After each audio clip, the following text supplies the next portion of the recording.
박근혜 대통령을 억지로 구속시켜 유죄를 이끌어내려는 검찰의 의도가 난관에 빠지자 청와대가 검찰 구하기에 나선 것 같다.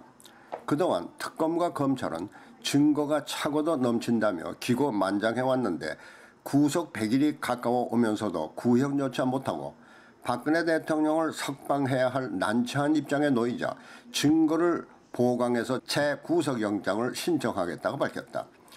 검찰의 이와 같은 움직임은 그동안 차고도 넘친다는 증거가 한간에 떠돌던 것처럼 지라시급 소문들을 마치 중요한 사건인 것처럼 언론들이 과대 포장한 내용을 얼기설기 뜯어맞춘 것이 검찰에서 차고도 넘친다는 증거가 아니냐는 지적이 사실임을 말해주는 것으로 보인다.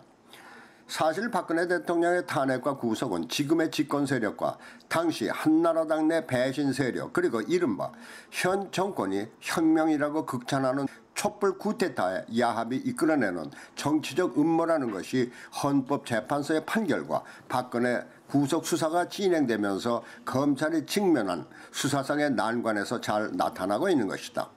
그것은 애당초 탄핵이나 구속수사가 합리적인 헌법과 형사법적 진행을 통해서 원인에서부터 결과를 찾아내는 수순을 밟아야 하는데 탄핵과 구속이라는 결과를 미리 만들어 놓고 원인을 찾아가려니까 벽에 부딪히게 된 것으로 볼 수 있다.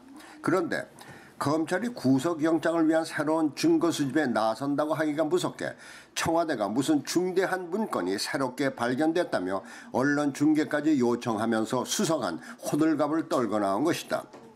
그런데 청와대의 주요 문건이라는 것이 박 대통령과 삼성의 뇌물수수, 문학의 블랙리스트 등 최근 진행 중인 재판 사건과 연관된 것이어서 검찰이 찾는다는 새로운 증거와 맞물려 발표 시기는 물론 문건 자체의 신빙성에까지 의문을 던져주고 있는 것이다. 그러면 왜 청와대가 느닷없이 우연의 일치처럼 검찰과 손발을 맞추려 하는 것일까라는 데 관심이 모아지고 있는데 그것은 만일 검찰이 박 대통령을 유죄로 이끌지 못하면 탄핵 자체는 물론 지금의 구속수사가 모두 정치적인 음모에 의해 진행되고 있다는 사실이 드러날 수도 있다는 초조감 때문이 아닌가 보여지는 것이다.